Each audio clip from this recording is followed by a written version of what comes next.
Welcome to the Gurukul Prep Daily Podcast on 16th July. Update 1. Appointment.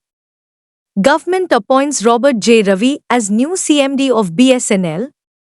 The government has selected top Department of Telecommunications Officer Robert J. Ravi as Chairman and Managing Director, CMD, of Bharat Sanchar Nigam Limited, BSNL. The government has chosen not to prolong the term of P.K. Purwar. Purwar, who took over as BSNL CMD in July 2019 for a 5-year term, had requested for an extension. Ravi A. Robert Gerard, currently serving as Deputy Director General, Shri, at DOT, is the CMD of MTNL and CMD of BBNL. This additional charge of appointment as BSNL CMD will be effective from 15th July 2024 until 14th January 2025. Update 2. Banking. Jio Financial Services gets RBI nod to become core investment company. Jio Financial Services announced in a stock exchange filing that it has received approval from the Reserve Bank of India to transform from a non-bank financial company to a core investment company, CIC.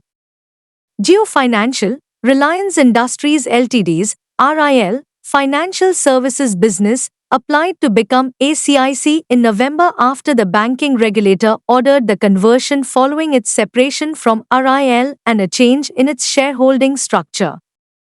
With the transition, Jio Financial Services could streamline its diverse business verticals, spanning lending, asset management, insurance, and more, into distinct entities under the CIC umbrella. Update 3. Miscellaneous.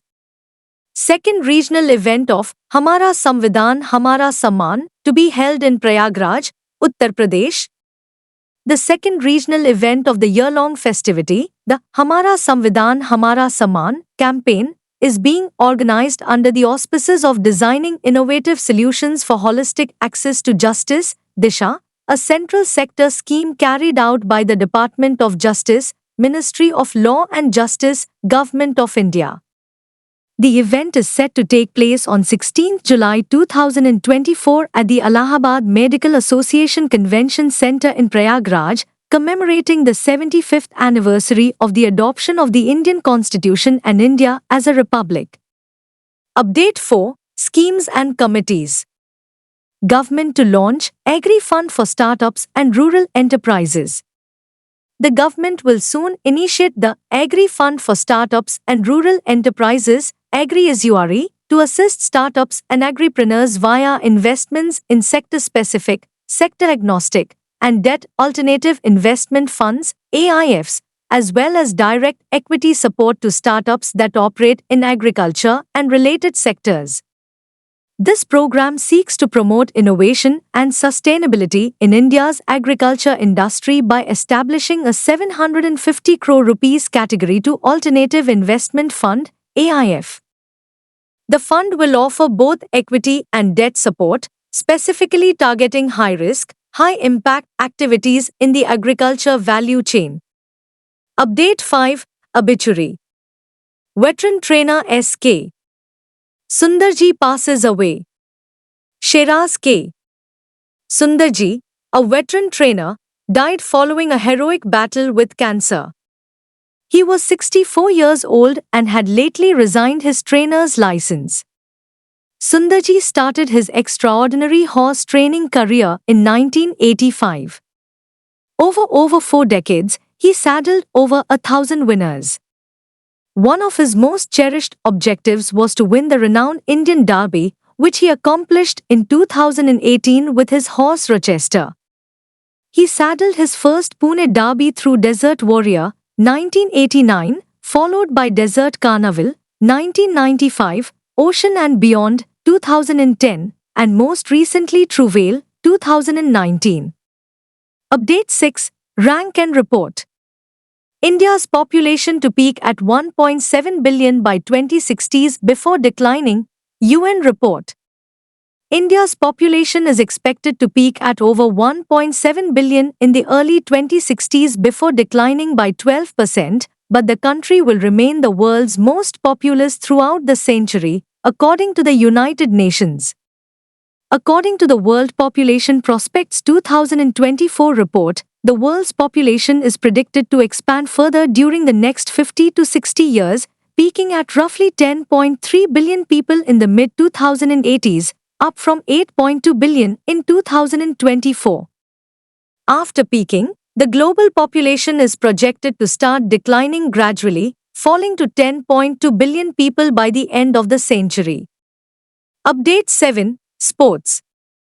Spain clinches Euro 2024 title with dramatic victory over England. Spain won their fourth European Championship with a 2-1 victory over England in a thrilling final. Michael Oyarzábal's 87th minute goal, assisted by Marc Cucurella, sealed the victory and dashed England's hopes of forcing extra time following Cole Palmer's 73rd minute equaliser. Nico Williams scored the opening goal for Spain in the 47th minute, assisted by 17-year-old Lamine Yamal. The match in Berlin's Olympiastadion was attended by notable figures such as Prince William and Spain's King Felipe, underscoring its historical significance. Spain's emotional celebration highlighted their joyous triumph and united spirit with their fans. Update 8. Sports. India champions triumph in World Championship of Legends 2024. India champions defeated Pakistan champions by 5 wickets in the 2024 World Championship of Legends final played in Birmingham. India, led by Yuvraj Singh, successfully pursued a 157-run goal in 19.1 overs. Ambati Rayudu set the tone with a quick-fire 50, followed by important contributions from Yusuf Pathan, Gurkeerat Singh Mann, and the skipper himself. Pakistan, opting to bat first, posted 156 for 6. Indian bowlers, spearheaded by Anureet Singh's 3-wicket haul, effectively restricted Pakistan's run flow. Update 9. State. CM Manik Saha attends Kharchi Puja celebrations in Agartala. Tripura Chief Minister Manik Saha has underlined the necessity of educating the next generation about the historical significance of the Kharchi Puja and its 14 deities. Saha made these remarks while launching the 7-day traditional Kharchi Puja and festival at the Chaturdash Devta Temple in Old Agartala, Khairapur. Saha also declared a public holiday on 20th July, the last day of the Kharchi festival, to encourage more people to join in the festivities. The Chief Minister also highlighted the importance of such fairs and cultural traditions in strengthening the bond of unity and brotherhood among the nation's people. Update 10. State. Prime Minister Narendra Modi inaugurates INS Towers in Mumbai. Prime Minister Narendra Modi launched INS Towers, the new Indian Newspaper Society Secretariat, in Mumbai. He also launched and set the groundwork for other projects totaling more than 29,400 crores rupees in the city. Chief Minister Eknath Shinde and Deputy Chief Ministers Devendra Fadnavis and Ajit Pawar honored PM Modi at the Nesco Exhibition Centre in Gurgaon. This was Narendra Modi's first visit to Mumbai since taking oath as Prime Minister for the third time on 9th June, following the National Democratic Alliance (NDA) victory in the Lok Sabha elections. The Prime Minister laid the foundation stone for tunnel work at the Gurgaon-Mulund Link Road (GMLR) project, worth over 6,300 crore rupees.